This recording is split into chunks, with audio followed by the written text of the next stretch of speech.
और बड़ी खबर आ रही है, कांवड़ यात्रा को लेकर यूपी प्रशासन पूरी तरह से मुस्तैद नजर आ रहा है। सीएम योगी खुद कांवड़ यात्रा के लिए की गई व्यवस्थाओं की मॉनिटरिंग कर रहे हैं। साथ ही ये भी साफ कर दिया गया है कि सरकार यात्रा के दौरान सुरक्षा और शुद्धता को लेकर प्रतिबद्ध है। इसके लिए बाकायदा सीएम योगी ने निर्देश दिए हैं। कांवड़ यात्रा अपवित्र करने की कोशिश करने वालों पर सख्त कार्रवाई की जाएगी। योगी ने साफ तौर पर अफसरों से कहा है, खाने पीने की चीजों में थूकने, अशुद्ध करने वालों पर कड़ी नजर रखें और जो लोग ऐसा करते हुए मिलेंगे उन्हें कठोर दंड दिया जाए ताकि फिर कोई कांवड़ यात्रा को अशुद्ध ना कर सके।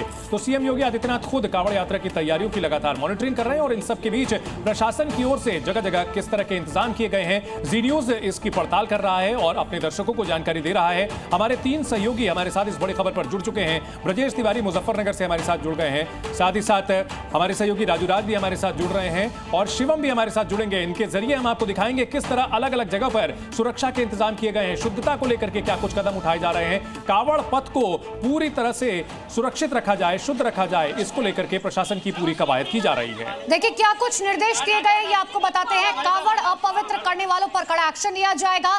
खास तौर पर खाने में थूकने वालों को कठोर दंड दिया जाएगा। पिछले दिनों कुछ ऐसी तस्वीरें सामने आई है कि खाने में लोग थूकते हैं और उसको लेकर जो है ये साफ तौर पर कड़ा निर्देश दिया गया है। कांवड़ रूट पर सफाई हो, लाइट्स के पुख्ता इंतजाम किए जाएं, कांवड़ियों की सुरक्षा सुनिश्चित की जाए, आस्था का सम्मान हो, अव्यवस्था फैलाने वालों पर कड़ी कार्रवाई की जाए। ये निर्देश भी प्रशासन को सीएम योगी आदित्यनाथ ने दिए हुए हैं और कांवड़ मार्ग पर तैयारियां लगातार पुख्ता की जा रही हैं।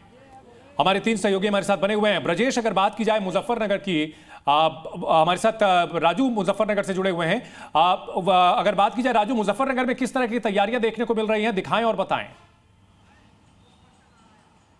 निश्चित तौर पर चंदन बता दूं कि मुजफ्फरनगर सबसे सेंसिटिव इलाका है और हरिद्वार से जो कांवड़िया जल लेकर आते हैं सबसे पहले मुजफ्फरनगर पहुंचते हैं। और मुजफ्फरनगर में पिछले दिनों कुछ घटनाएं घटी, चाहे वो महिला कांवड़िया पर थूक फेंकने की घटना हो या फिर ढाबों को लेकर, इसे लेकर प्रशासन सचेत है। सबसे पहले बता दूं कि सुरक्षा के लिहाज से लगभग जो रूट है कांवड़ का रूट में 2000 से ज़्यादा सुरक्षाकर्मी तैनात किए गए हैं।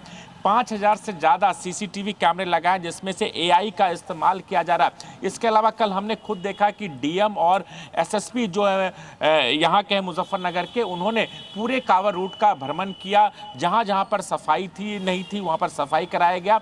इसके साथ साथ वहाँ पर जो गंद पानी जमे हुए थे उनको हटाया गया। लेकिन सवाल सुरक्षा को लेकर इसलिए यहाँ पर सबसे ज़्यादा महत्वपूर्ण बात है कि जो भी असामाजिक तत्व हैं, शरारती तत्व हैं, उनको नोटिस बाकायदा दिया जा रहा है, उनको चिन्हित किया जा रहा है ताकि कांवड़ यात्रा में किसी तरह की गड़बड़ी ना फैलाए। इसलिए पूरी तरीके से प्रशासन मुस्तैद है। राजू, और साफ तौर पर सीएम योगी के निर्देश है, कोई भी गड़बड़ी ना हो। इसी बीच बड़ी खबर आपको बता दें, यूपी में कांवड़ रूट पर अब कांवड़ मार्ग पर सभी दुकानें और ढाबों को क्यूआर कोड प्रदर्शित करना अनिवार्य कर दिया गया है। इस क्यूआर कोड को फूड सेफ्टी कनेक्ट ऐप से जोड़ा गया है। इन क्यूआर कोड को स्कैन करके ग्राहक सीधे ऐप पर जाकर के शिकायत भी दर्ज करा सकते हैं, जिसे 1 घंटे के अंदर निस्तारित करना अनिवार्य होगा। शिकायत के मिलते ही सूचना वरिष्ठ अधिकारियों को भेजी जाएगी। तो मौके पर टीम पहुंचकर खाद्य नमूनों की जांच करेगी। फूड सेफ्टी के हिसाब से ये बड़ा निर्णय लिया गया है।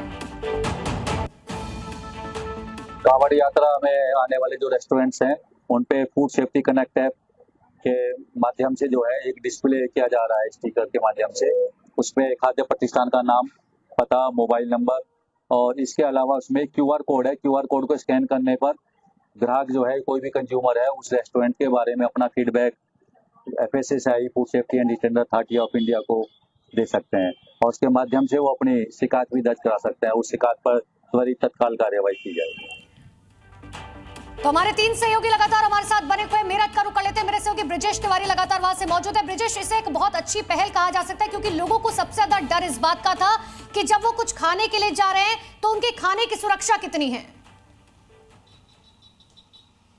बिल्कुल, और इसी वजह से अगर हम देखें तो मेरठ में ही पूरे मेरठ और मुजफ्फरनगर ये 2 ऐसे शहर थे जहां पे लगातार यहाँ पे जो हिंदू संगठन है वो ऐसे होटल, ऐसे ढाबे, ऐसे रेस्टोरेंट, ऐसे चाय की दुकान पे लगातार निरीक्षण कर रहे थे और इस बात को लेकर भी कई जगह क्यूआर कोड निकल के आए जिसमें नाम कुछ और था, दुकान पे कुछ और नाम लिखा हुआ था। अब चूंकि खाद्य विभाग ने ये कदम उठाया है और बेहद ही सराहनीय इसलिए कहा जाएगा कि QR कोड ये खाद्य विभाग का होगा और इसके अलावा जो पेमेंट का कोड होगा वो निजी जो दुकानदार होगा उसका होगा, और अब इसकी शुरुआत भी आज से हो जाएगी। लेकिन इस बीच जिस सेफ्टी और सुरक्षा की हम बात कर रहे थे, तो मेरठ में भी जो लोग जो आपराधिक किस्म के हैं उनको पाबंद किया गया है। पाबंद के तौर पर उनसे ये लिखवाया गया है, हस्ताक्षर कराए गए हैं कि अगर इस कांवड़ यात्रा में अगर वो शरारत करते हैं, बदमाशी करते हैं, तो उनकी जो अगर वो जमानत पे है तो जमानत खारिज हो जाएगी और नहीं तो उनको जेल भेज दिया जाएगा। ये सीधे तौर पे योगी सरकार का निर्देश। और मेरठ में भी पुलिस ने जितने भी यहाँ के हिस्ट्री शीटर हैं, जितने भी बदमाश किस्म के लोग हैं, उनको पुलिस ने चिन्हित करके उनसे बॉन्ड भरवाने जी।